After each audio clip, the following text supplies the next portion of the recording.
עכשיו אנחנו נכיר את לאה זלוטניק. השם אולי לא מצלצל כך, אבל לאה היא הזמרת שכובשת בסערה את הזמר התימני. יש לה כבר תקליט זהב. כתבנו אורי משגב מספר על לאה.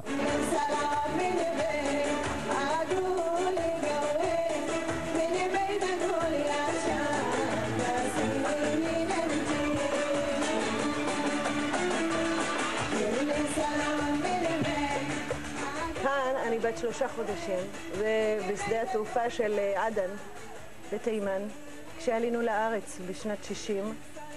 אני פה בת 3 חודשים עם גרגוש על הראש. זו אמי, זה אבי. כשהגיע לידיי התקליט של גולי סלאם, אני קפצתי מהכיסא, שמעתי דבר שעוד לא היה בארץ ולדעתי גם לא בעולם.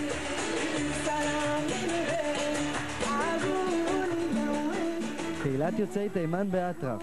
ואם בטעות לא שמעתם על הנסיכה החדשה לאה זלוטניק, זה כנראה רק בגלל שאתם לא גרים במקום הנכון. איזה חדר יפה! לא ראיתי את החדר הזה! במעוזי התימנים ברחובות ובקריית עקרון נזקקים בזמן האחרון למנות מוגדלות במיוחד של גת. ככה זה כשלאה באה משום מקום עם הדיסק גולי סלאם, שנכתב כמו ג'חנונים טריים.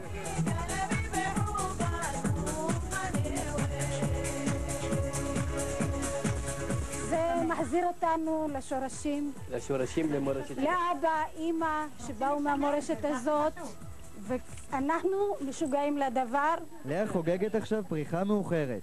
בעבר היא ידעה בעיקר קשיים ואכזבות, כולל גירושין בגיל צעיר ומלחמת קיום כאם חד-הורית. חלומו של יוסף אומר 7 שנים טובות ו7 רעות. אני ספרתי לפחות 4 פעמים 7, ועוד קצת, ורק עכשיו אני מגיעה לכמעט שלמות הזו של קצת שלווה ועדנה.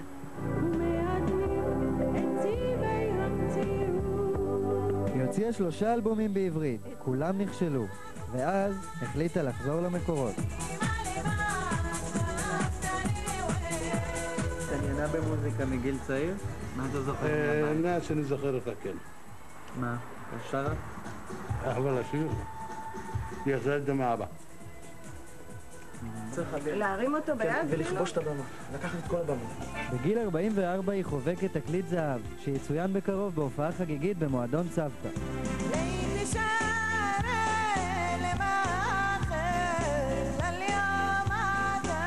בשורה הראשונה יחכה לה מעריץ פולני ותיק. כתבתי שיר על איציק שקוראים לו רעייתי לק, חיכיתי לך. איך הולך לך? רעייתי לק, רעייתי לק, יא חביבי, רעייתי לק. בבקשה. לאה זלוטניק, ראיתם אותה פה. דעת יחיד.